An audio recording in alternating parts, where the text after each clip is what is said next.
Bueno, buenas tardes. Soy María Perator, directora académica del área de ciberseguridad y criminología de LISA Institute, y hoy me acompaña Miguel Ángel Abad, que es uno de los mayores expertos de España en ciberseguridad y cibercrimen.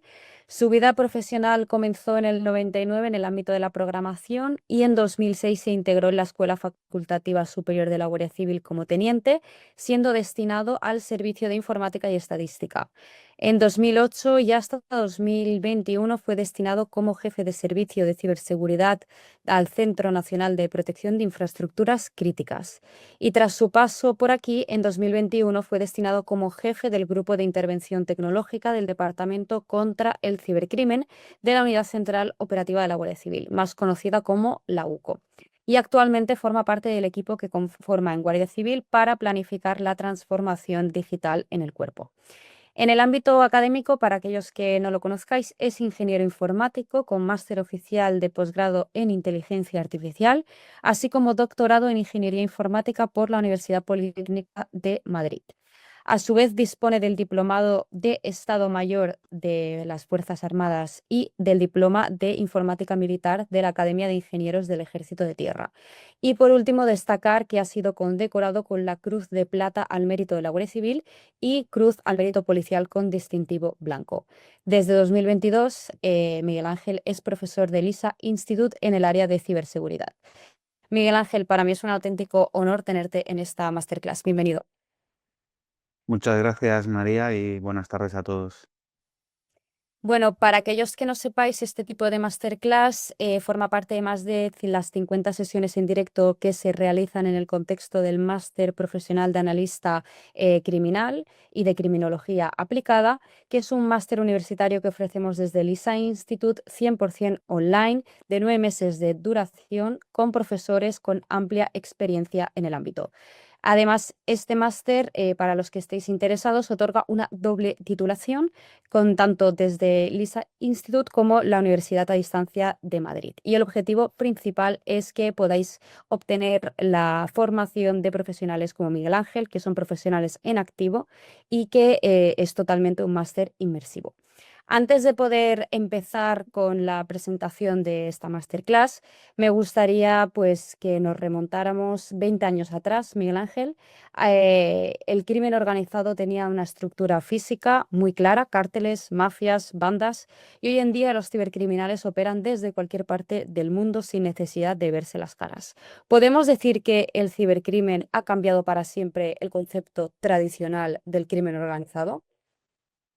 Em, bueno, pues podemos decir que lo ha cambiado, yo diría que sin duda lo ha cambiado, el para siempre, pues no lo sabemos porque las nuevas tecnologías que están apareciendo no sabemos de qué manera van a influir en la organización de este tipo de grupos criminales, pero sí que es cierto que la tecnología ha cambiado su paradigma de actuación, ha facilitado en muchos casos la comisión de los delitos, en tanto en cuanto facilita el anonimato, que veremos algo de que profundizaré un poco en ello, de qué manera la tecnología facilita y ayuda a eso, a seguirles el rastro. Y, y efectivamente ha cambiado con respecto, también lo iba a mencionar en la presentación, ha cambiado la forma en que se organizan. Hace unos cuantos años, con el inicio de Internet, pues podía decirse que eran lo que se suele denominar como lobos, ciberlobos solitarios, ¿no? Que actuaban por otro tipo de motivaciones, en mayor parte pues retos individuales, y a día de hoy podemos decir pues que existen grupos organizados que tienen buscan fundamentalmente un beneficio económico como motivación, sin perjuicio de cualquier otro tipo de actuaciones que también veremos, ¿no? Pero en todo caso, sí que podemos decir que la tecnología ha cambiado la forma en que se organizan estos grupos criminales, y el ciberespacio, la interconexión de dispositivos en el ciberespacio, pues agiliza todo esto y magnifica muchas veces este tipo de incidentes o de delitos. Bueno, yo como profesional también de la criminología y de la ciberseguridad estoy deseando escucharte. Esta masterclass la hemos titulado Cibercrimen Transnacional, Modus Operandi e Impacto. Y mientras Miguel Ángel vas compartiendo pantalla, os explico un poco cómo haremos la dinámica de esta masterclass. Recordad que podéis hacer cualquier tipo de pregunta, la podéis dejar en el chat abajo o si no la podéis dejar también en el apartado de preguntas y respuestas. Y cuando Miguel Ángel acabe su exposición, pues yo le trasladaré las preguntas que vosotros hayáis hecho. Os recomiendo ser altamente interactivos porque es una oportunidad magnífica tener aquí a Miguel Ángel para poder pues hacerle cualquier tipo de pregunta, duda que os surja. Así que nada, Miguel Ángel, te doy la palabra.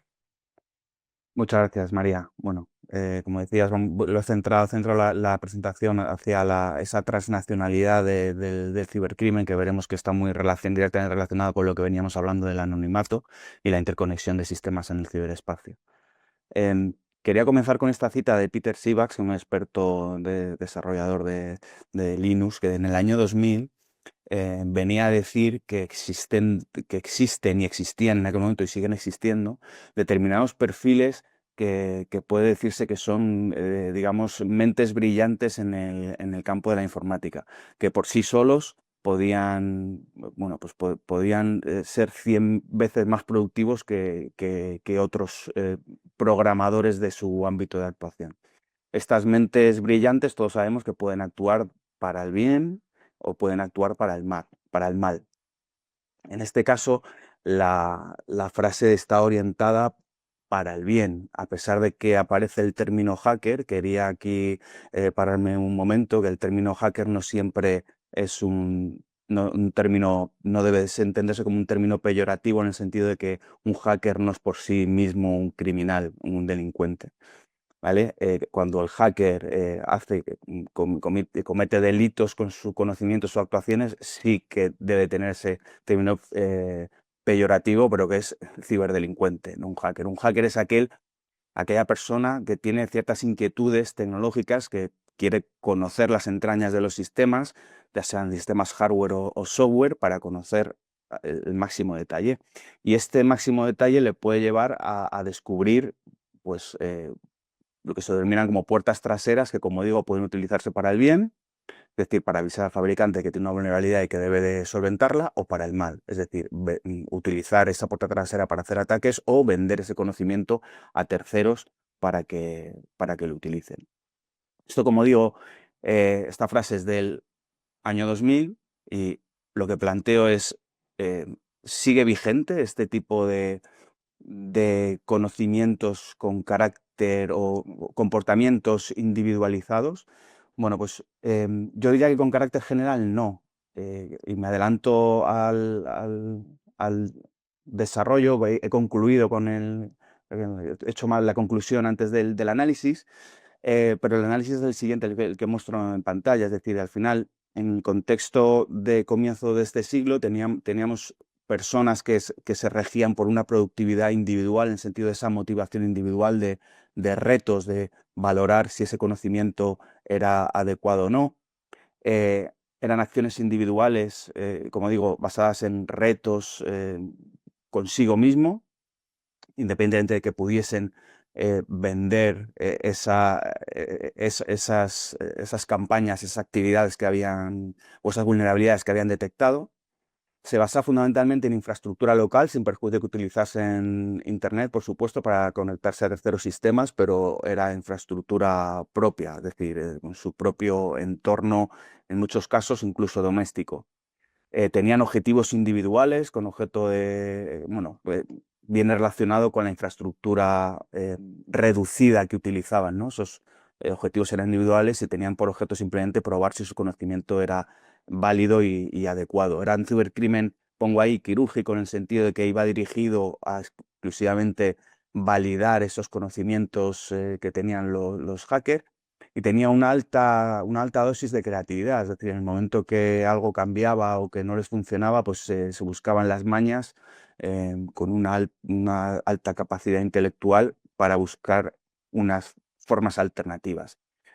Sin embargo, en el contexto actual, por contra de todo lo anterior, estamos en un entorno en el que se potencia el trabajo en equipo, en el entorno empresarial, Y yo creo que en el entorno también del cibercrimen también esto se extrapola a ese ámbito y se potencia el trabajo en equipo.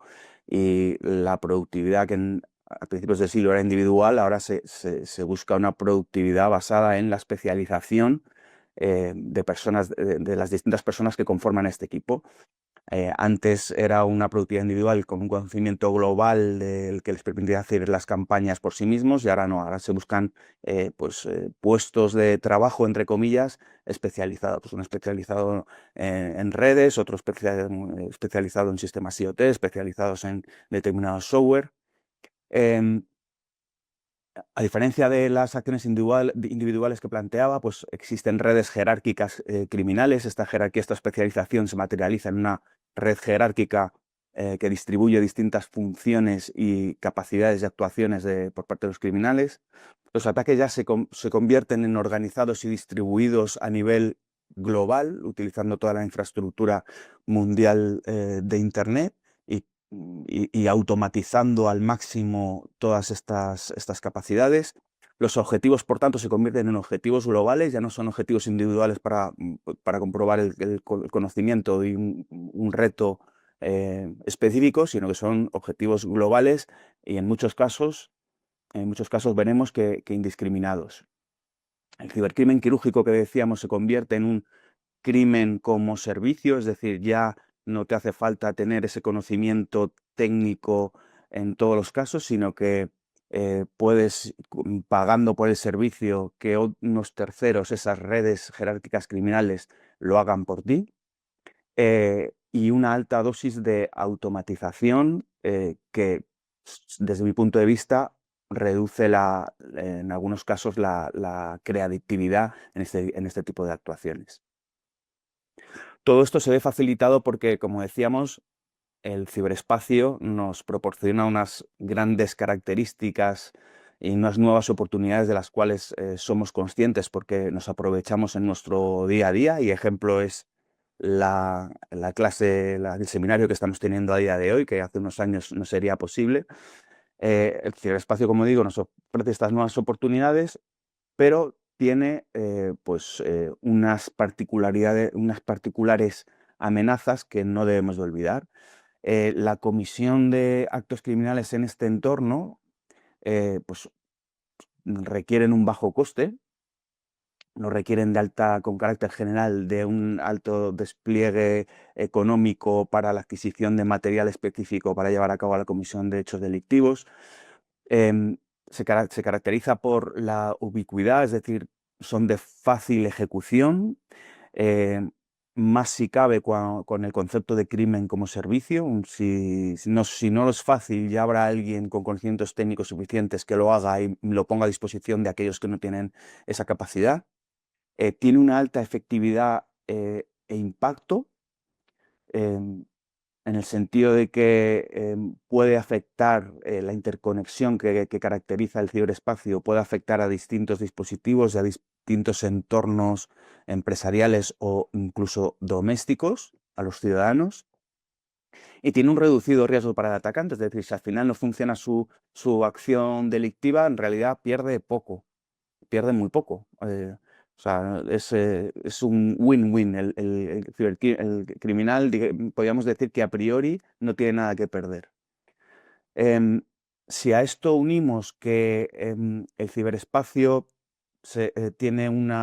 cada vez está más imbricado en nuestro desarrollo como sociedad moderna, y que existe, por tanto, una alta dependencia de la economía y de los servicios esenciales, pues tenemos que, evidentemente, se produce un incremento de los riesgos que nos pueden llegar a nosotros como ciudadanos, y puede tener un impacto potencialmente grave, no solo en nuestro bienestar, de nuestro funcionamiento, de nuestras relaciones entre nosotros como ciudadanos y con nuestras administraciones públicas, sino que en algunos casos podría llegar a tener impacto de daño, de pérdidas humanas o heridos, como en el caso particular sucede de los sistemas de control industrial.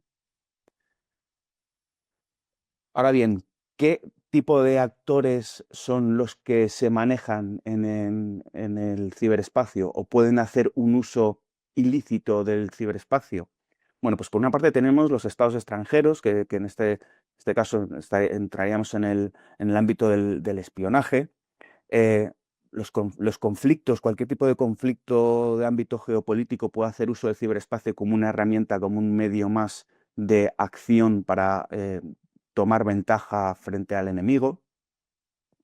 Pueden existir amenazas internas dentro de un propio país pues, que hagan uso de este tipo de- de amenazas, bueno, de acciones criminales dentro del ciberespacio. Pueden producirse acciones de sabotaje dentro de una misma organización con empleados o funcionarios con el conocimiento oportuno de la infraestructura existente en la organización. Pueden aprovechar ese conocimiento para sabotear el correcto funcionamiento de los sistemas. Puede haber individuos aislados que a priori no tienen una motivación, bueno, una motivación conocida, y por lo tanto nos pueden coger desprevenidos sus actuaciones.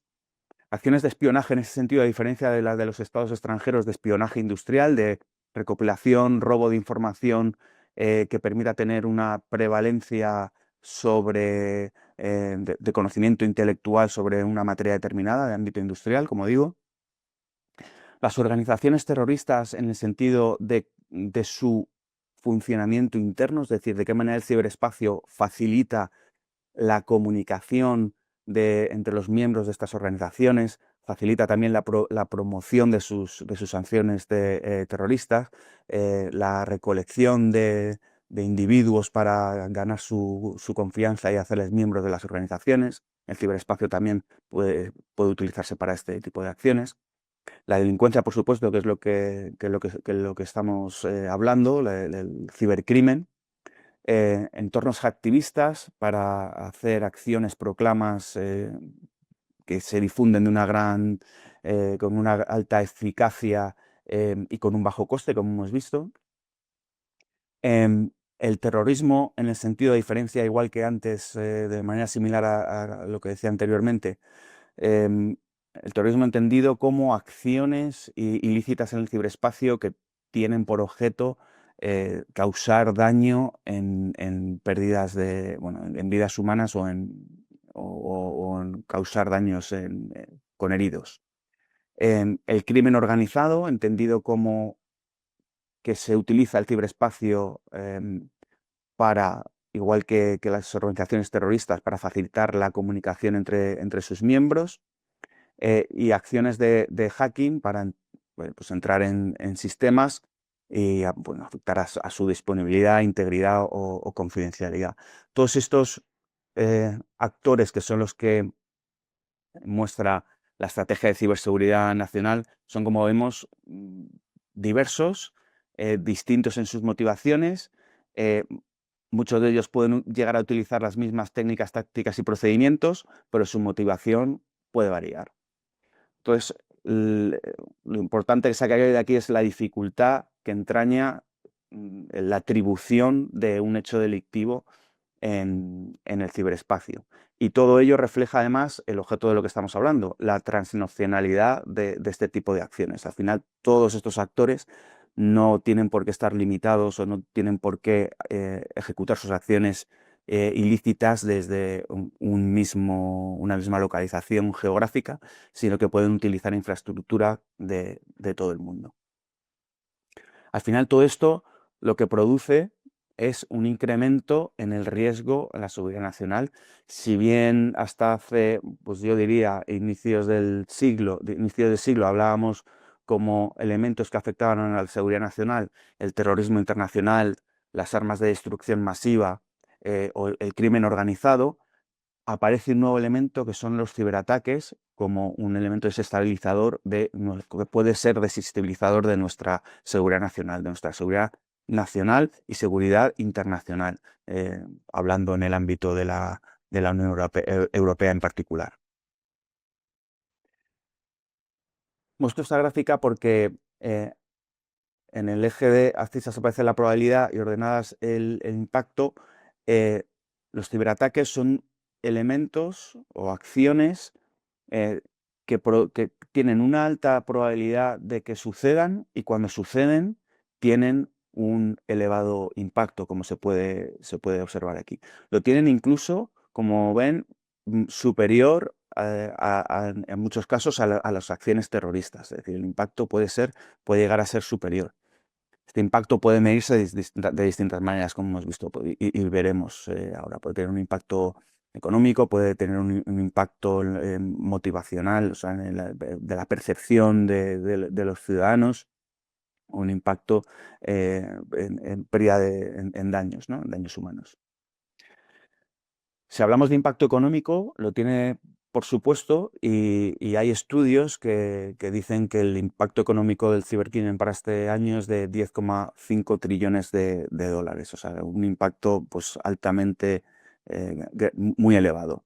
Eh, Más del 60% de las pequeñas y medianas empresas, dice otro estudio, que han sufrido ataques, bueno, pues que provocan que cierren. ¿Por qué se produce esto? Bueno, porque en particular las pequeñas y medianas empresas no siempre tienen em, los recursos suficientes para disponer de un servicio de ciberseguridad, ya sea con trabajadores propios o ya sea externalizando este servicio. Esto es algo que al menos en España se ha fomentado mucho, en particular a través del INCIBE, y como vemos es fundamental en tanto en cuanto que sea una empresa, sea grande, pequeña o mediana, puede tener un impacto elevado en terceros, como decía, provocado por la interconexión de los sistemas. Em, Hay otro estudio que dice que el 86% de las brechas de seguridad tienen una motivación financiera, y mostraré también gráficas que refuerzan este aspecto, y que un 91% de empresas han aumentado sus gastos en seguridad informática bueno, desde 2021 o planean hacerlo. Bueno, esto es, digamos, yo lo enlazaría con el porcentaje del 60% que decíamos de pequeñas y medianas empresas, en el sentido que al final cualquier tipo de organización se ha visto o se puede ver afectada, y cada vez es mayor la percepción por este tipo de ataques, y debe de responder. ¿Cómo debe de responder? No solo cuando se me ha producido el ataque, sino que debo de responder con un carácter previo, de una manera preventiva, y mejorando la cultura de ciberseguridad de la organización. Y esto se hace con aumento en gasto de seguridad informática, de ciberseguridad, y como digo, que no se refiere solo a la protección de los sistemas, sino que incluye otro tipo de elementos. Tiene otro impacto, además del económico, que es el impacto social y político, que avanzaba ya al inicio. Y es que aquí muestro los 12 sectores estratégicos establecidos en España dentro de la Ley 8/2011 de protección de infraestructuras críticas. Al fin y al cabo, podemos deducir que la tecnología, los sistemas de información y comunicaciones tienen una gran relación, o posibilitan la provisión de los servicios esenciales enmarcados en cada uno de estos sectores estratégicos. Si hay un incidente, un cibercrimen, que afecta a la disponibilidad de alguno de estos sistemas que proveen los servicios esenciales, el impacto no es solo económico, que también, sino que puede tener un impacto social e incluso político, ¿vale? Pero yo reforzaría la parte de social, en el sentido de que puede afectar directamente, como llevo diciendo desde el principio, directamente a los ciudadanos. ¿Cuál podemos decir que es la motivación de los ataques? Bueno, pues aquí muestro una gráfica en la que refuerza, como avanzaba antes, el tema del impacto o el beneficio, que se busca el beneficio económico. La mayor parte de la motivación de los ataques, con un 82,6% según este estudio, es el cibercrimen. Luego van acciones hacktivistas, ciberespionaje y acciones hacktivistas. ¿Quiere decir esto que en el ciberespacio nos debemos centrar o priorizar en la lucha contra el cibercrimen? Bueno, sí y no. Es decir, está claro que es un elemento muy importante, pero no debemos descuidar, porque tengan un valor menor, el otro tipo de acciones, en el sentido de que la probabilidad y el impacto de las acciones en el ciberespacio va a seguir siendo alta, y si se produce una acción de ciberespionaje o de hacktivismo, aunque la cifra sea menor, el impacto puede ser grande para nuestra sociedad. Entonces debemos de establecer, garantizar mecanismos para que haya instituciones responsables de vigilar este tipo de comportamientos. Centrándonos en los ciberataques, ¿qué tipo o cibercrimen? ¿Qué tipo de cibercrimen existe, ¿no? ¿Cómo se distribuye? Bueno, pues podemos ver ahí en la gráfica que en su mayor parte eh, se distribuye entre malware y lo que aparece ahí como desconocido, que en realidad son zero days. Vulnerabilidades zero days son aquellas que descubre una mente brillante, como la que decía Peter Sivats, eh, y no difunde esa información para que el fabricante lo solvente, sino que hace uso de ese conocimiento para fomentar un uso malicioso o que terceros hagan uso malicioso aprovechando esa vulnerabilidad. Eso es lo que se conoce como zero day. Entonces, entre malware y zero day va casi que la mitad, más de la mitad de este tipo de incidentes.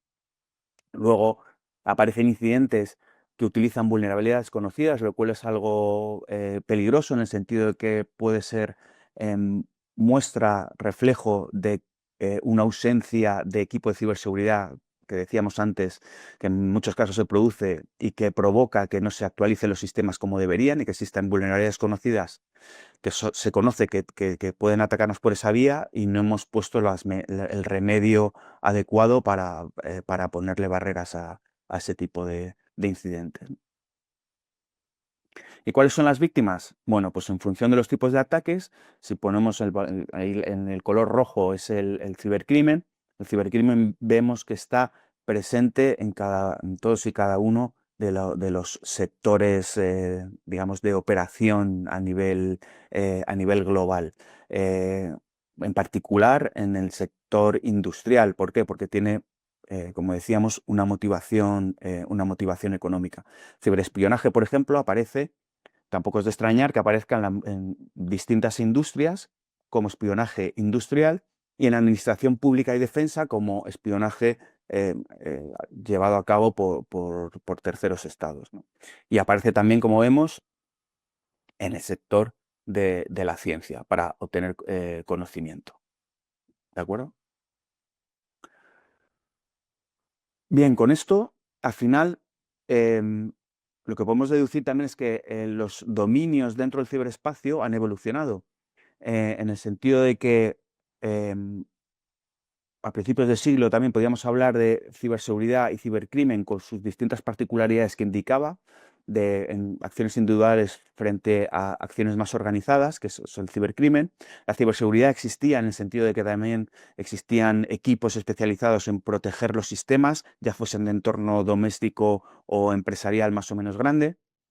Pero esta transnacionalidad durante los últimos años ha provocado la aparición de dos nuevos dominios, o no tan nuevos, que son, no ya tan nuevos, que son la ciberdefensa, es decir, asumimos que terceros pueden afectar a nuestra integridad, em, y las relaciones externas, o lo que se conoce como ciberdiplomacia, es decir, de qué manera una acción de un tercero en el ciberespacio puede afectar a las relaciones diplomáticas. Estos dos nuevos dominios se integran en lo que denomino aquí como ciberdominios. Entonces, al cibercrimen ya existente y a la ciberseguridad debemos unir la ciberdefensa y las relaciones o la ciberdiplomacia. Todos ellos al final confluyen en el centro, en el sentido de que al final muchas veces, al ser difícil la atribución, deberemos coger un poquito de lucha contra el cibercrimen con un poquito de conocimiento de ciberseguridad para, a su vez, coger ciertas actividades de ciberdiplomacia para agilizar las relaciones y fomentar, por ejemplo, intercambio de información, con acciones de ciberdefensa que faciliten bueno, pues la resolución de un incidente. Es decir, que al final aquí no es todo blanco o negro, sino que muchas veces en el ciberespacio es difícil determinar qué ciberdominio de estos cuatro es el que debe actuar. Lo ideal, pues que, como digo, confluya esa confluencia que se produce en el centro, la mezcla de los cuatro dominios, pues que se intercambie la mayor parte de conocimiento y de inteligencia si se puede. Lo que está claro es que existen muchos retos relacionados con la lucha contra el cibercrimen. Y estos retos vienen provocados en su mayor parte por la naturaleza del cibercrimen como elemento transnacional, em, que aparece aquí en el informe que menciono, elaborado por Eurojust y Europol, aparece como punto 2, que es pérdida, más que pérdida de ubicaciones, sería deslocalización de las acciones criminales, ¿no? Al final, los retos son la pérdida de datos, o la pérdida o dispersión de datos, o datos o evidencias digitales, la dificultad que tiene la obtención de las evidencias digitales, la deslocalización que mencionaba, desafíos asociados a marcos jurídicos em, nacionales que en muchos casos o que pueden llegar a ser divergentes o no comunes, con lo cual se dificulta la interacción entre distintas jurisdicciones, obstáculos que dificultan la cooperación internacional, muy relacionado con los marcos jurídicos, y desafíos de las asociaciones público-privadas, es decir, hasta qué punto en el ciberespacio, evidentemente, no solo actúan la administración pública ni los entes públicos, en este particular la lucha contra el cibercrimen en el ámbito cuerpos policiales, sino que también actúan entidades privadas que pueden llegar a tener mucho conocimiento o mucho que decir o mucha información que intercambiar para disponer de un contexto apropiado para facilitar las investigaciones. Entonces, es un gran desafío que plantea, como digo, este informe elaborado por Europol y Eurojust. Existen otros retos, bueno, otros retos que avanzaba ya también, que es el de la adquisición de evidencias digitales o la dispersión de los datos, ¿no? En ese sentido, existe un proyecto que es el proyecto Sirius, pues que está implementado tanto por Europol como Eurojust, y es un referente para el intercambio de conocimientos en el acceso transfronterizo a las evidencias digitales. Al final, nos da una serie de guías, de conocimientos, de directrices, incluso formación y herramientas para facilitar el acceso a los datos de proveedores en servicios en línea que, como sabemos, pueden estar ubicados en cualquier parte del mundo. Y cada uno tiene su procedimiento para requerirle las posibles evidencias digitales que tengan, que alojen en su sistema.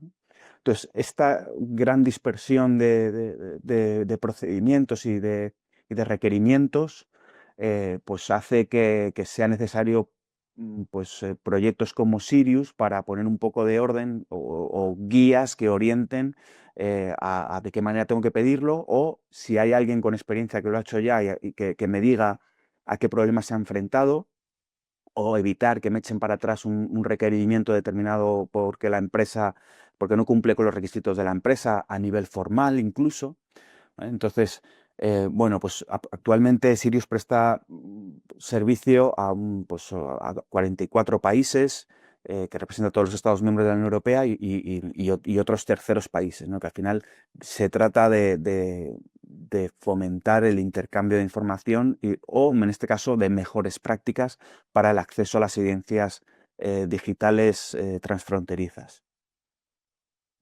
Existen también bueno, pues centros especializados en la lucha contra el cibercrimen, centrados como eje principal en el intercambio de información o inteligencia criminal, como es el caso que muestro ahí del European Cybercrime Center de Europol, en el cual España forma parte. Y a nivel internacional también existen modelos de respuesta policial contra el cibercrimen basados en el intercambio de información, buenas prácticas y acciones formativas para la mejora de la capacitación de los distintos cuerpos policiales que deben enfrentarse a la lucha contra el cibercrimen. Es decir, que desde este punto de vista existe una iniciativa hacia el fomento de interacción con terceros, fomento de mejores prácticas e intercambio de información cuando sea posible. ¿Qué retos plantea la cooperación policial internacional? Sin embargo, a pesar de esta motivación que se tiene, estas iniciativas por fomentar el intercambio de información, bueno, pues Los retos son el asesoramiento técnico, muchas veces, sobre todo desde el ámbito judicial y viceversa, y técnico, se pierde la perspectiva de uno y otro, con lo cual se dificulta la lucha contra el cibercrimen, que al final debe ser el objeto común de ambos en este contexto. Un reto es la conservación de los datos, que veremos que un aspecto que caracteriza las evidencias digitales es la latencia, con lo cual o la ocultación. Eh, una vez que los obtenemos, hay que garantizar que se conservan de manera adecuada y que no se han alterado. La obtención de pruebas, entendida como la obtención de estas evidencias digitales, es un reto en el sentido de que muchas veces requiere, como veíamos con el proyecto Sirius, el requerimiento a proveedores de servicios de terceros, que son los que alojan este tipo de pruebas. Entonces, pues es un reto en muchos casos llegar a este tipo de evidencias. El suministro de información de carácter jurídico y la localización de los sospechosos, entendido como la atribución. La atribución es el gran reto del cibercrimen, la gran dificultad, ¿no? A pesar de los éxitos que se consiguen anualmente por los distintos cuerpos policiales, no deja de ser un gran reto que evoluciona además y que marca la evolución a su vez de las labores de investigación.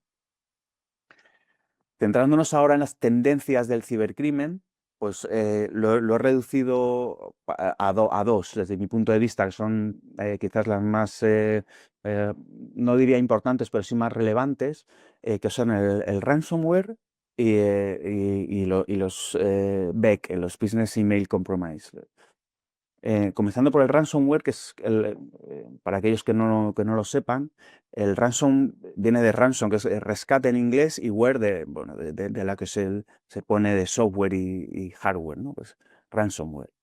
Es un código malicioso que lo que hace es secuestrar los datos o los determinados sistemas, y el atacante cifra la información contenida en los sistemas de la víctima y exige un pago por descifrarlo.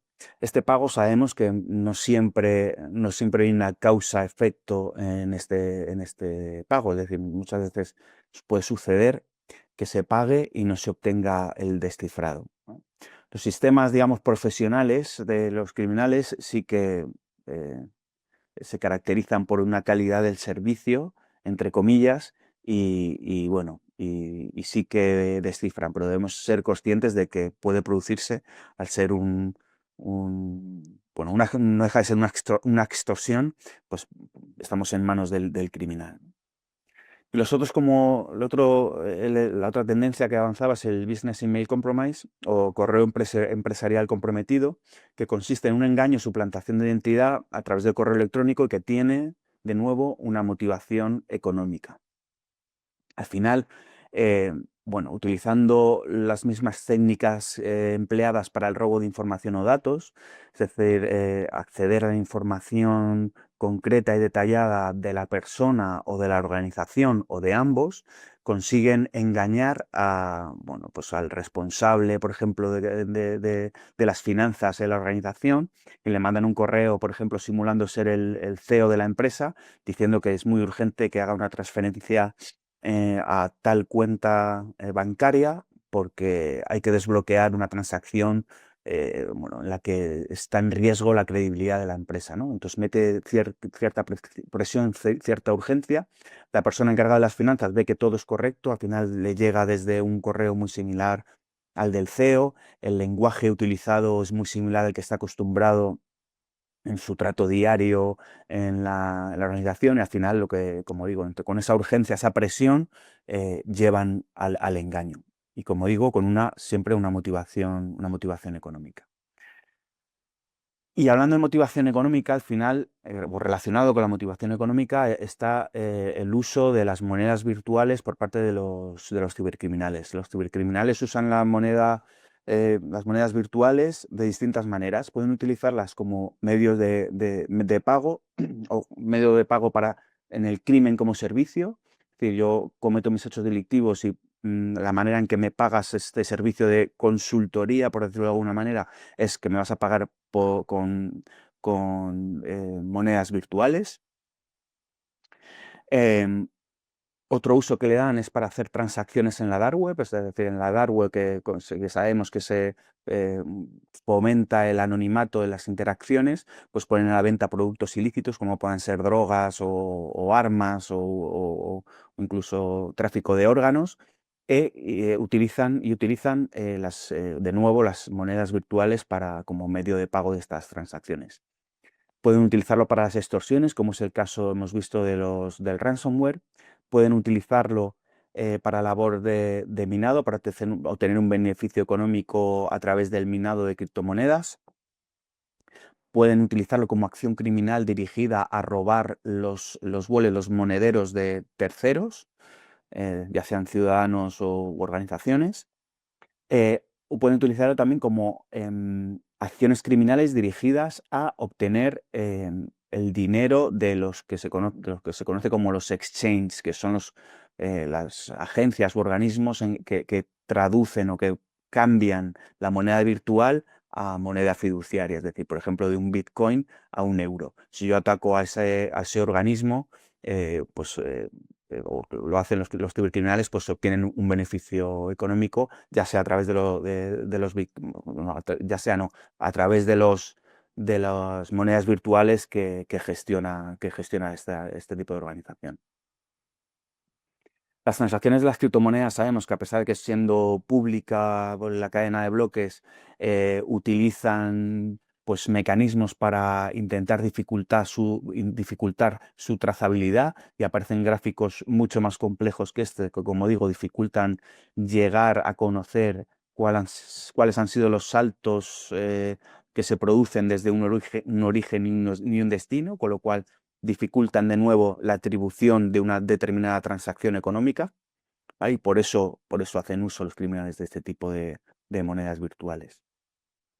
Y en cuanto a las técnicas, tácticas y procedimientos que utilizan, bueno, pues utilizan, por supuesto, la ingeniería social que hemos visto en los B, que es decir, el engaño tradicional, que puede ser con una mera llamada telefónica o un correo electrónico solicitando información haciéndose pasar por alguien.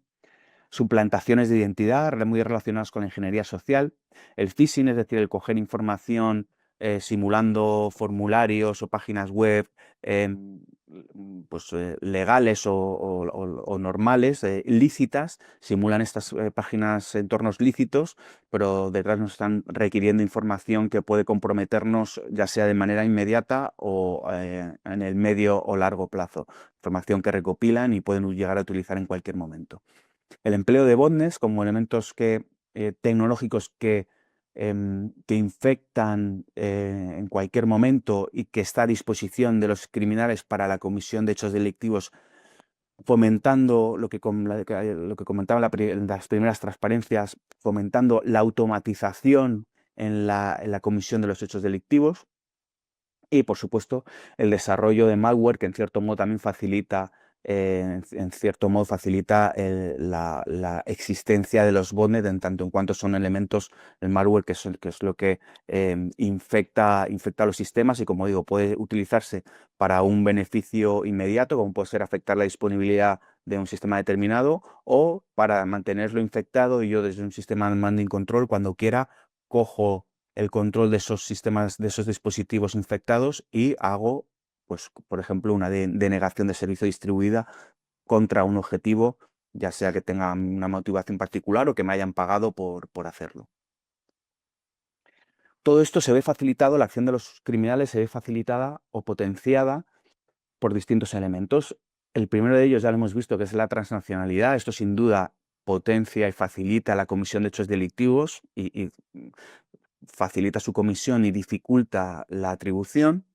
El cifrado, los mecanismos de cifrado, por supuesto, que dificultan también la atribución y facilitan, por tanto, la comisión de los hechos delictivos. Es el bajo riesgo que decíamos que tenía para los criminales. Los mercados ilegales, sobre todo que también avanzaba, he mencionado en la dark web, pues facilita la comisión del cibercrimen.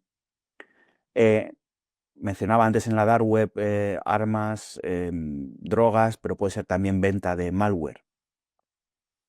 Las criptomonedas también potencian el empleo del cibercrimen porque, como veíamos, utilizan técnicas que dificultan la trazabilidad y, por supuesto, el anonimato. Al final, debemos ser conscientes de que, como decía Chesterton, el criminal peligroso es el criminal culto. Y en el ámbito del ciberespacio no deja de ser verdad. Al final, el cibercriminal peligroso es el criminal culto.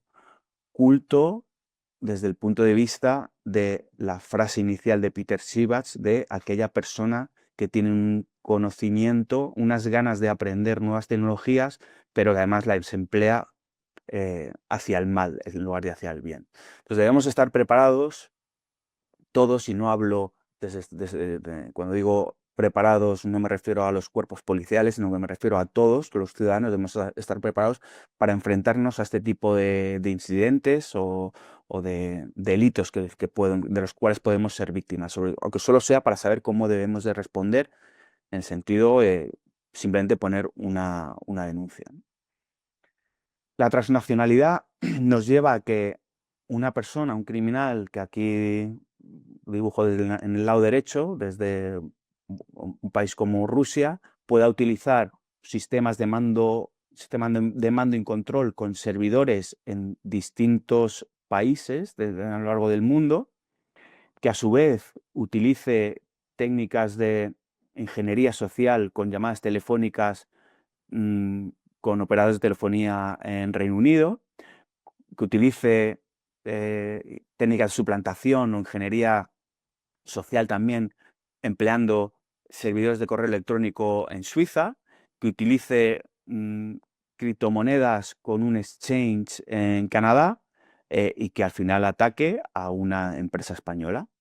Entonces, para ir en este caso de la izquierda, desde el ataque, a resolver hacia la derecha para llegar al origen, pues existen una serie de trabas derivadas de la transnacionalidad. Al final hay que hacer lo que avanzábamos de los retos,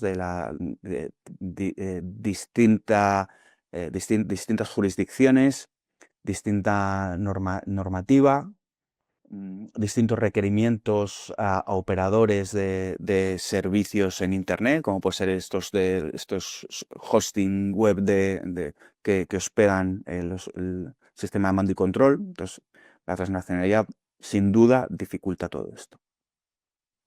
Cuando hablamos de anonimato, bueno, pues anonimato son métodos de ocultación de la IP, que al final la IP es la que puede llevarnos a esa atribución del origen del hecho criminal.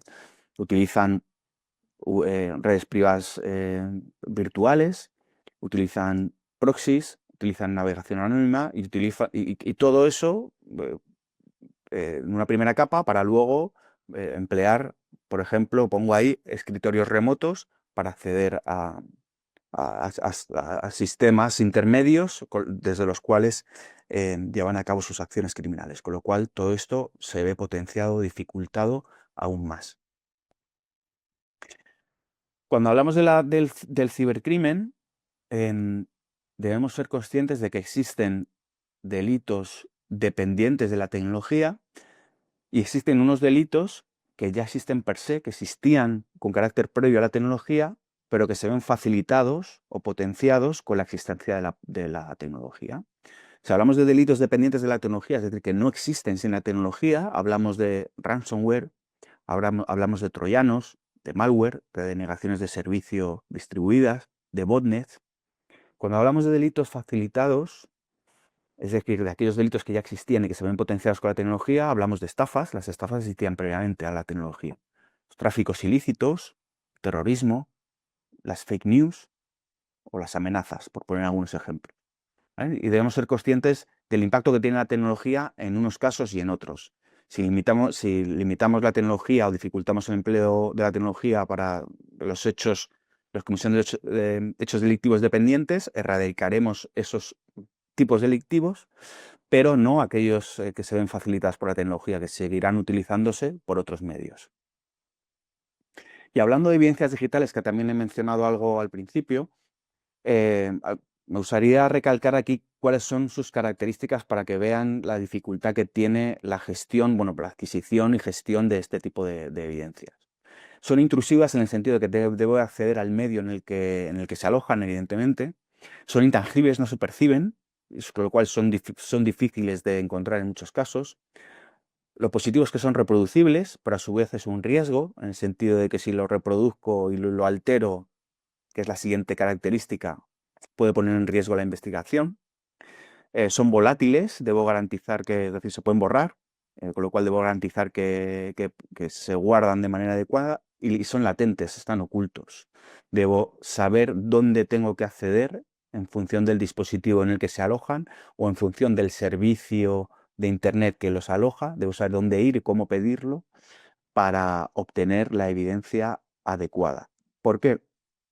Existe una norma UNE de recogida de evidencias que dice que hay que recoger solo aquellos datos que sean de interés para el caso, es decir, deben ser aquellas evidencias que sean relevantes para la investigación. Deben ser confiables en el sentido de que los procedimientos que se han empleado deben ser reproducibles por un tercero y llegar al mismo resultado, a resultados idénticos. Debe ser repetible, por tanto, y auditable. Y deben ser suficientes, es decir, las evidencias que se adquieran deben proporcionar elementos suficientes para sustentar los hallazgos de la investigación. Esto parece sencillo, pero es difícil, ¿eh? Pero eso es lo que marca digamos, la buena práctica en la adquisición de las evidencias digitales. Sin embargo, desde el punto de vista judicial debemos tener en cuenta otros elementos que debemos salvaguardar. Es que para que estas evidencias se incorporen al proceso penal, deben ser admisibles, evidentemente, obtenidas con todas las garantías legales, es decir, si hay intromisión en los derechos y libertades de los ciudadanos, debe venir con carácter previo con un mandamiento judicial que autorice esa actuación, porque si no, no tiene validez. Deben ser auténticas en el sentido de que vinculen directamente los datos obtenidos con la investigación, y deben ser completas, que toda la información sea suficiente y objetiva, y que se presente de manera razonada, fidedigna y comprensible, importante, comprensible para el tribunal, en el sentido de que no entremos en tecnicismos. Y esta es muchas veces la dificultad que entraña la adquisición y manipulación, gestión de evidencias digitales con la ausencia de empleo de tecnicismos. Es algo complicado. Al final, la adquisición de evidencias digitales plantea también, a su vez, unos retos particulares, que son la especialización y capacitación del personal para llevar a cabo esta adquisición de evidencias, teniendo en cuenta que la transnacionalidad de nuevo aparece, la interconexión de sistemas aparece, los distintos dispositivos en los que se puede alojar una evidencia digital es muy grande, con lo cual se requieren perfiles especializados que conozcan la adquisición desde un teléfono móvil, de un portátil, de una tablet, de un proveedor de servicios en Internet. Em, Existen los entornos cloud que también utilizan los criminales, ya sea para almacenamiento y computación, y también debemos de conocer cómo acceder a esas evidencias digitales relacionadas con la investigación. Reto que se plantea con la trazabilidad de las criptomonedas, más si cabe cuando los criminales hacen uso de técnicas para dificultar esta atribución. En la minería de datos, bueno, pues obtener evidencias dentro de la minería de datos también es un reto, y también plantea aspectos que pueden chocar también con la defensa con la garantía de los derechos constitucionales, en el sentido de que no se puede hacer un uso masivo de datos de carácter personal para la generación de inteligencia. Me refiero a eso como reto. Y la integración del ecosistema de ciberseguridad en la investigación de la lucha contra el cibercrimen es también un reto, porque muchas veces de esos 4 dominios, si cogemos los dos, digamos, primitivos, que son la ciberseguridad y la lucha contra el cibercrimen, eh, esa confluencia que decía que es necesaria no se produce siempre. Entonces, al final, los equipos de ciberseguridad están dirigidos a, cuando sucede un incidente, erradicar el incidente y restaurar el sistema. Sin embargo, debemos ser conscientes de que esa restauración del sistema puede traer consecuencias a la hora de la obtención de evidencias digitales, con lo cual esa restauración del sistema debe de realizarse con las suficientes prevenciones para facilitar posteriormente el desarrollo de la investigación. Ejemplos de casos conocidos de carácter transnacional. Pues les planteo aquí el caso de SolarWinds, que en 2020 se sufrió un ataque a la cadena de suministro dirigido a un software de esta compañía, el software Orion, que era un software que gestionaba infraestructura de red empleada por distintas organizaciones.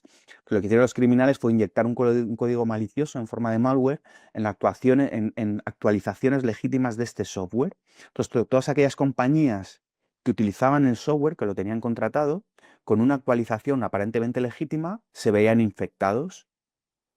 Al final hacían movimientos laterales de escala de privilegios dentro de todas estas organizaciones que utilizaban el software. Y bueno, y el impacto fue pues 18.000 clientes de este tipo de software, que incluía a agencias gubernamentales. Otro ejemplo es el de Revil o Sodinokibi, que es un ejemplo de ransomware como servicio, es decir, que pagabas por que otro ejecutase la acción criminal por ti. Las técnicas que utilizaba era la explotación de vulnerabilidades, en particular de Zero Days, y utilizaba también brechas en servidores que en algunos casos también en algunos casos eran conocidas, no eran Zero Days. Bueno, luego hacía una descarga de DLLs maliciosas también en procesos aparentemente legítimos. Bueno, tenía una alta tecnificación y utilizaba, al ser un ransomware, un mecanismo de extorsión. Doble extorsión en el sentido de que exigía una cantidad económica para descifrar la información cifrada, pero además amenazaba con filtrar la información robada, lo cual podía afectar pues a la credibilidad de la organización. Esta doble extorsión pues tenía un alto impacto, sobre todo en organizaciones de los sectores industriales. El impacto que tuvo este tipo de malware como servicio fue pues 1.500 empresas afectadas, incluyendo proveedores de servicios. Y por último, WannaCry, que sucedió en 2017, que fue un gusano de ransomware autopropagable, que yo creo que fue la primera vez que yo al menos vi como un incidente de ciberseguridad o cibercrimen abrió los informativos de televisión y tuvo portadas de medios de periódicos, en el caso particular de España, nacionales. Utilizó la explotación de una vulnerabilidad pues desarrollada por NSA inicialmente, que era Eternal Blue, basada en el protocolo Samba de Windows, y bueno, pues utilizó esta vulnerabilidad, aprovechó esta vulnerabilidad para propagar el ransomware en distintos sistemas. Lo que hacía era un escaneo automático de redes, buscando sistemas vulnerables. Cuando había un sistema vulnerable, utilizaba la vulnerabilidad Eternal Blue y se metía e infectaba el sistema y se quedaba latente. La característica que tenía este WannaCry es que tenía un kill switch, que es precisamente lo que se descubrió y lo que se utilizó como mecanismo para detener su propagación, que es que intentaba conectarse a un dominio inicialmente no registrado, que es este dominio tan complejo, ¿vale? Entonces, si el dominio respondía, es decir, se hacía un ping y respondía, el malware se desactivaba. Entonces, los investigadores que se dieron cuenta de esto, lo que hicieron fue registrar este dominio. En el momento que se registró este dominio, el dominio respondió y el malware, por tanto, se desactivó. Bueno, pues lo que hacía este WannaCry, pues igual, de manera similar al caso anterior, pues cifraba los archivos, y tuvo un impacto de más de 300.000 sistemas infectados en 150 países distintos, lo cual remarcan estos tres casos, o pretendía que remarcasen la transnacionalidad del cibercrimen. Al final, las lecciones aprendidas que podemos obtener de estos tres ataques son el riesgo que tenemos de confiar en proveedores de software sin verificar la integridad de las actualizaciones, eso, lección aprendida del caso de SolarWinds. El peligro de los modelos de ransomware como servicio, ransomware as a service, y explotación de certificados legítimos, certificados digitales legítimos para evitar controles. Lección aprendida del caso Revil Sodinokibi. Y de WannaCry, pues la importancia de aplicar parches críticos, especialmente en sistemas antiguos, que decía esa, si os recordáis la gráfica que tenía parte amarilla de vulnerabilidades, esas vulnerabilidades que son conocidas y para las que no se han aplicado parches, ¿no? Y como conclusiones de mi intervención, y antes de dar paso a las cuestiones que puedan plantear, me gustaría reforzar las siguientes ideas clave, que son la transnacionalidad como potenciador del cibercrimen, no solo la transnacionalidad, pero en este caso he pretendido centrarme en la transnacionalidad como dificulta, pero hay otros elementos, como hemos visto, el anonimato, el empleo de monedas virtuales, etcétera. Que existe una disminución de la tecnificación por parte de los criminales, lo cual no repercute en un menor impacto, sino que al contrario, existen organizaciones criminales que no requieren de esta tecnificación y lo que hacen es buscar a las personas que sí que saben, contratar sus servicios y posteriormente poner a la venta como servicio estas acciones criminales. El aumento, por tanto, de los servicios profesionales, entre comillas, del ámbito criminal, que los grupos cibercriminales cada vez están más organizados y especializados con perfiles determinados para llevar a cabo acciones de ingeniería social, de infección, de identificación de vulnerabilidades, de explotación de vulnerabilidades, de identificación de vulnerabilidades zero day. Y la importancia de la acción coordinada, no solo por parte de los organismos y agencias estatales del sector público, sino también la interacción, los partenariados con el sector privado, teniendo en cuenta que el sector privado es el que desde el ciberdominio de la ciberseguridad, es el que tiene un alto conocimiento de la infraestructura tecnológica empleada en cada momento por parte de los organismos industriales y el que nos puede aportar luz en muchos casos para la resolución de los incidentes incluso de las investigaciones. Por mi parte, quedo a su disposición para dudas que puedan tener. Muchas gracias, Miguel Ángel. Bueno, tenemos el chat lleno de preguntas, así que voy a intentar ir por orden. Por aquí tenemos a Claudia Jordán que pregunta, ¿de qué manera la Unión Europea trabaja con los cuerpos de seguridad nacionales para reforzar la protección de los civiles y la infraestructura crítica? Bueno, a ver, empiezo por la última parte, infraestructura crítica. La normativa que existe en España de protección de infraestructuras críticas deriva de una directiva europea para la protección de las infraestructuras críticas. Esto es si no recuerdo mal, del año 2008. Posteriormente se publicó la directiva NIS, que tiene su traducción también en la normativa nacional, que pretende fomentar la ciberseguridad de los servicios esenciales basados en tecnologías de información y comunicaciones. Y actualmente se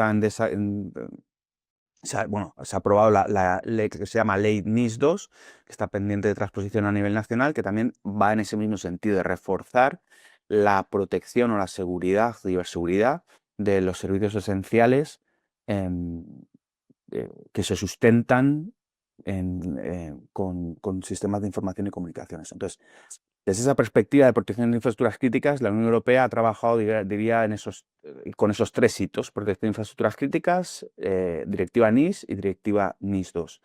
Desde el ámbito de protección al ciudadano, bueno, pues diría que con la agencia ENISE, que está en relación con las agencias gubernamentales españolas en particular y europeas con carácter general, pues se pretenden fomentar campañas de concienciación y de cultura de ciberseguridad dirigidas a los ciudadanos. Y la tercera pata que diría sería la lucha contra el cibercrimen, que ya he mencionado, como Europol e incluso Eurojust pues plantean distintos mecanismos para la interacción, para el fomento de intercambio de información, teniendo en cuenta y asumiendo, siendo conscientes de que las jurisdicciones son distintas y que se ve dificultada esta interacción. Entonces yo diría que lo soluciona con estos tres elementos. Muchas gracias, Miguel Ángel. Horacio nos pregunta, consulta, ¿cómo se puede luchar contra el cibercrimen si países no tienen un convenio ni leyes sobre actividad ilícitas con el uso de Internet? ¿Y qué pasa con el uso de la inteligencia artificial que genera dichos delitos y crea riesgos y descubre? Y bueno, y es un punto de ingreso. Entiendo que se referirá, si no entiendo mal, a qué pasa con esos países que están fuera de estos Sí, convenios de la Unión Europea y cómo entran en este juego de sí. global. Bueno, pues ¿cómo se combate? Pues muy difícil, es difícil. Lo que pasa que sí que es cierto que no debemos centrarnos en una parte y olvidar el todo. Al final, lo bueno que tiene la transnacionalidad es que, como el ejemplo que ponía, existen distintos elementos con distintos, pueden ser distintos países que alojan un sistema de mando y control, que alojan un servidor web, que alojan. Entonces, puede darse el caso de que un servidor alojado en un país no dé respuesta a un requerimiento para la adquisición de identidades digitales, pero eso no te quita que puedas obtener evidencias de interés para la investigación en cualquiera de las otras infraestructuras que emplean los criminales. Entonces, como digo, se hace un trabajo, se hace más arduo el trabajo, la labor de investigación, pero no imposibilita su desarrollo en todos los casos. Con respecto al empleo de la inteligencia artificial, yo lo dividiría en dos aspectos, es decir, de qué manera la inteligencia artificial puede utilizarse como facilitador para la comisión de hechos delictivos, es decir, de qué manera la inteligencia artificial puede facilitar una suplantación de identidad con voz de una llamada telefónica, o puede facilitar la escritura de correos electrónicos simulándose una persona en base a correos electrónicos previos. Es un aspecto, pero otro aspecto es de qué manera los criminales hacen uso de la inteligencia artificial como objetivo. Es decir, si cada vez la inteligencia artificial se va a integrar más en nuestro día a día como ciudadanos y como en las organizaciones, puede ser objeto de ataque por parte de los criminales. Puede ser objeto de ataque de distintas maneras. Puede alterar a la integridad de los datos que utiliza el sistema de inteligencia artificial para ser entrenado, con lo cual se comportará de una manera no adecuada. Puede afectar a la confidencialidad de la información que maneja, con lo cual bueno, puede provocar casos de extorsión, pero puede afectar también a la disponibilidad. Si se ataca al algoritmo de inteligencia artificial, pues pueden caer los sistemas que se basan en él bueno, y crear nuevos casos de cibercriminalidad. Entonces, bueno, pues es un nuevo reto que yo creo que veremos igualmente más pronto que tarde. Gracias. Hay una reflexión interesante de un asistente que dice que se ha mencionado el uso del ransomware en ataques dirigidos a infraestructuras críticas, pero si existe una tendencia creciente hacia el cibersecuestro de datos como una forma de extorsión a los gobiernos y no solo a las empresas privadas. Bueno, eso lo hemos visto, yo me remitiría a la gráfica que he puesto por sectores, que aparece entendido como extorsión, o yo le enlazaría más con espionaje, con robo de datos sensibles. Afecta, claro, afecta a todas las industrias y afecta a organismos gubernamentales o de defensa a nivel internacional. Entonces, yo remitiéndome a esa gráfica, pues podría decir que, claro, que tiene impacto, sí que tiene impacto. Claudia Jordán nos dice, ¿es correcto considerar la ciberdefensa y la ciberdiplomacia como dos ciberdominios o herramientas de respuesta distintas? En caso afirmativo, ¿se inclina la Unión Europea más hacia una de ellas? Por último, ¿en qué aspectos presenta debilidades la Unión Europea desde la perspectiva de los cuerpos de seguridad nacionales? Bueno, si es correcto el uso de los ciberdominios, si dijese que no, iría en contra de lo que he dicho durante la presentación, ¿no? Entonces yo digo que sí que es correcto tenerlo en cuenta. Ahora, ¿debe tratarse de manera distinta? Pues igual, lo que me remito a lo que he dicho, creo que tiene sus particularidades, pero el objetivo debe dirigirse a los aspectos que tienen que se tienen en común, porque muchas veces la respuesta frente a un incidente no se va a resolver desde un ciberdominio en particular. Em, por parte de la Unión Europea, yo diría que en los últimos años se ha potenciado bastante los aspectos de la ciberdiplomacia, que creo que es un aspecto relevante y que refleja el interés que tiene esto de la lucha contra el cibercrimen en las altas políticas de los distintos estados.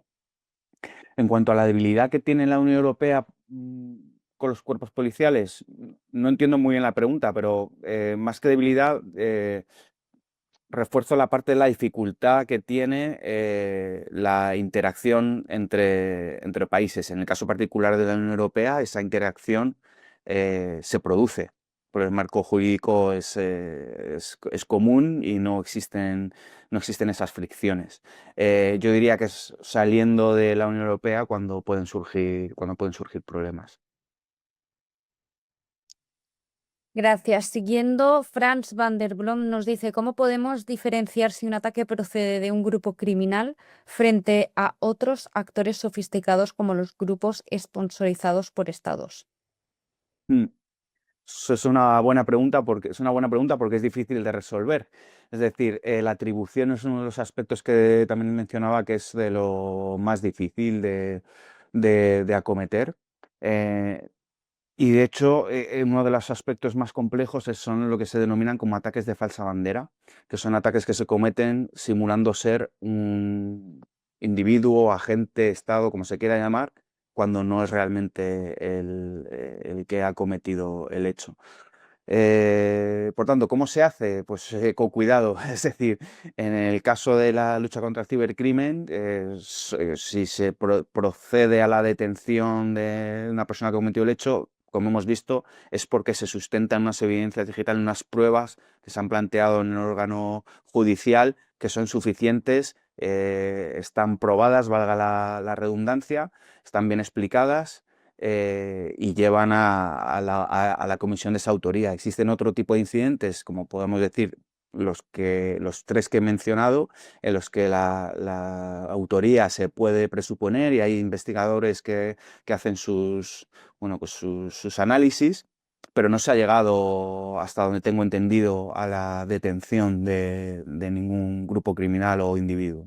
Entonces, existen casos y es difícil determinar esa atribución con carácter general. Bien, María Cabezudo pregunta, buenas tardes. ¿Cree que es necesario tener un plan B ante la posibilidad real de bloqueo barra secuestro de los sistemas por parte de ciberdelincuentes? Gracias. Yo soy, su opinión particular, un firme defensor del plan B, del, mira, del papel y del boli.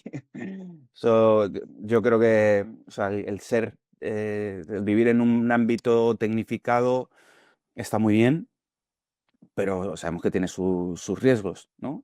No sé si os pasa, a mí me pasa cuando me dejo el móvil, parece que voy como desnudo, ¿no? Y digo, "Jolín, puedo hacer vida normal, ¿no?".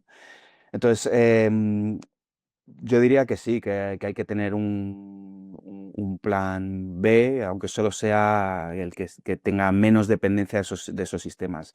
Y a la hora de realizar los análisis de riesgos, yo propongo hacer siempre la pregunta de ¿qué pasa si? ¿Qué pasa si esto no está disponible? ¿Qué pasa si esto no funciona como debería funcionar? No quedarnos como zombies dependientes de la información que nos dan los sistemas, teniendo en cuenta que, como decía, si nos centramos en el caso particular de una inteligencia artificial que se ha visto atacada y se ha visto alterado su comportamiento, pues puede darnos información errónea. Entonces debemos tener la inteligencia suficiente como para llegar a nuestras propias disquisiciones, ¿no? A mí me gustaría hacerte una pregunta y es, estos análisis del riesgo que haces, supongo que cuando estás en algún proyecto o asesorando, ¿cuáles son los ítems en los que te basas para hacerte esas preguntas de ¿y si esto deja de funcionar? Es decir, ¿cuál sería tu workflow para poder hacer ese análisis de riesgo sobre una situación? Em, bueno, pues sería las funciones que se ejecutan, esas funciones en qué sistemas se ven sustentados, qué sistemas tecnológicos son los que sustentan el desarrollo de esas funciones. Y por otro lado, de qué manera afecta a la confidencialidad, a la disponibilidad, a la integridad o a la autenticación de la información. Y con esa matriz se meten valores de riesgo. Bueno, perdón, se me olvida la parte de las amenazas, es decir, de qué manera las amenazas existentes pueden afectar a esa confidencialidad, disponibilidad, integridad o autenticación. Y con eso sale una matriz de riesgo. Y luego la siguiente pregunta es, bueno, ¿este riesgo es aceptable o no es aceptable? ¿Puedo tener medidas de mitigación que me disminuyan el riesgo? ¿O tengo un riesgo y lo asumo, que es el gran peligro, el riesgo asumido? Cuando hay responsables que no tienen presupuesto oportuno para reducir el riesgo y descubren el riesgo asumido y dicen, bueno, pues yo asumo el riesgo. El riesgo asumido no debe, creo que no debe salir gratis, ¿no? Pero en algunos casos sí que puede llegar a ser utilizado. Y en este caso, pues, si asumes el riesgo, pero tienes un plan B, pues puedes salir airoso. Creo que esta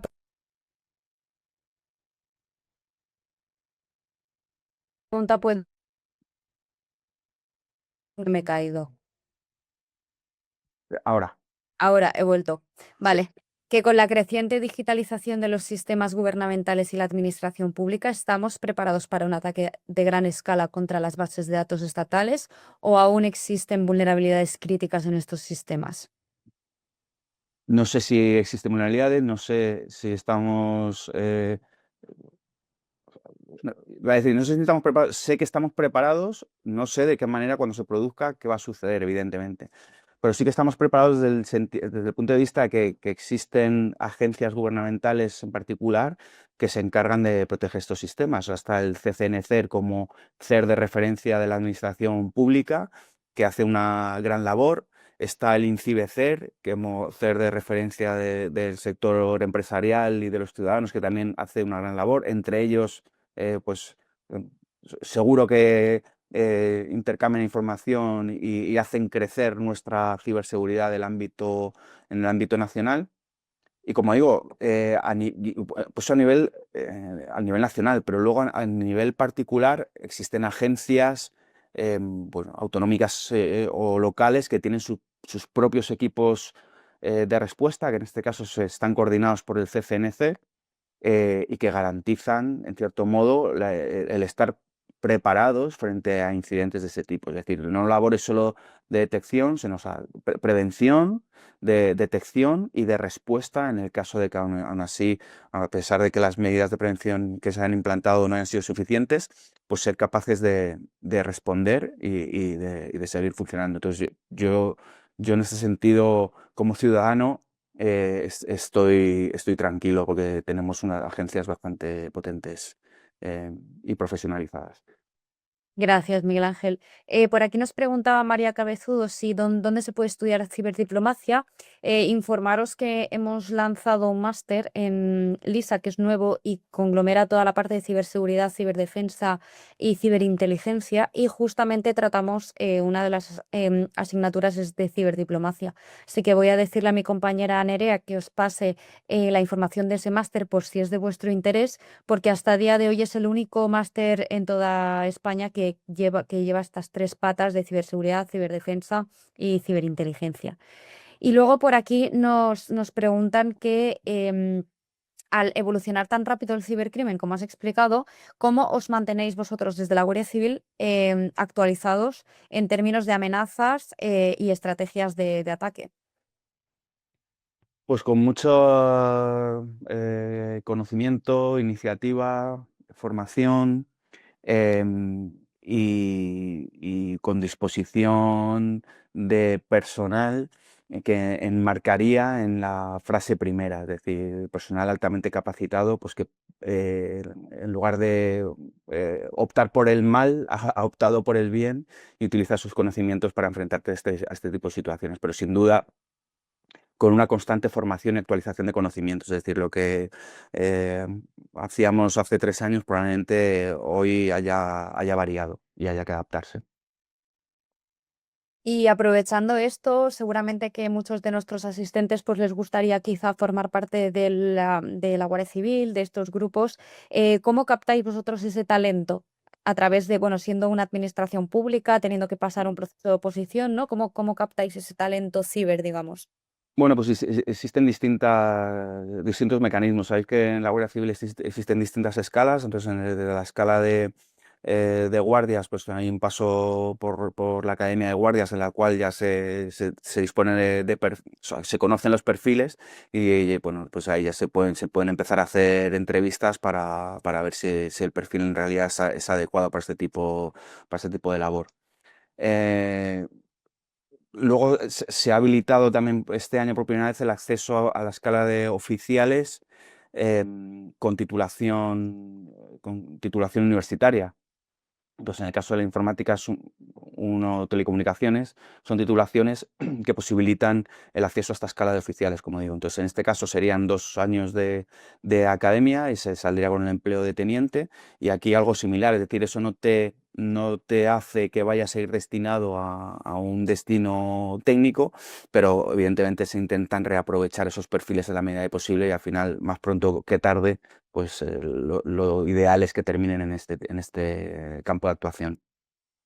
Muchas gracias. Bueno, pues ya lo sabéis. Voy a mirar a ver si se me ha escapado alguna pregunta en concreto. De nada, María, que he visto que me has dado las gracias. Bueno, por aquí, qué excelente charla, que muchas gracias por la ponencia, comandante. Ah, interesante información brindada por el expositor. Vale. Pues a ver, por aquí tenemos que cómo influye el anonimato de la dark web en la evolución del cibercrimen y qué herramientas estáis utilizando vosotros desde los cuerpos de seguridad para identificar a los responsables detrás de estas actividades. Bueno, ¿cómo influye? Evidentemente, en las técnicas de investigación ni puedo ni debo, ni ahora mismo conozco, porque como decía, de lo que ayer se hacía a hoy seguro que ha cambiado. Pero ¿cómo influye? El anonimato influye como potenciador del cibercrimen y la dark web, la darknet, está creada fundamentalmente para garantizar ese anonimato. ¿Existen mecanismos? Pues seguro que existen mecanismos o descuidos, ya no sé, seguramente que también descuidos por parte de los criminales que hacen uso de este tipo de redes, ¿no? Al final eso se basa en sistemas de cifrado que requiere la activación del empleo de determinados navegadores y, bueno, eh, potenciador el anonimato y refuerzo también lo que decía, la Darknet, sobre todo al principio se utilizaba para la venta ilícita de elementos, fundamentalmente armas y drogas, pero también se está utilizando como mecanismo de publicidad del crimen como servicio. Se utilizan como foros de intercambio de información para llegar a esos grupos criminales que ponen a exposición sus capacidades a cambio de dinero o a cambio de sus cuentas de criptomonedas. Muchas gracias. Bueno, no veo más preguntas en el chat. Bueno, si queréis dejar alguna pregunta, es ahora o nunca, porque después ya no habrá tiempo. Bueno, yo por mi parte espero que esta masterclass de hoy pues os haya servido para comprender mejor sobre todo el impacto que tiene el cibercrimen transnacional, los nodos operandi y los desafíos que se presentan a nivel global. La lucha contra estas amenazas no solo requiere de tecnologías y recursos, sino también de una cooperación internacional, como hemos visto. Y por desgracia, pues la respuesta ante el cibercrimen suele ser reactiva en lugar de proactiva y muchas organizaciones pues no toman conciencia, pero para eso estamos nosotros aquí, para eso están las masterclass como las de Miguel Ángel Abad, para poder pues generar esa conciencia y dotar a los profesionales de herramientas para prevenir y mitigar estos riesgos antes de que sea pues demasiado tarde.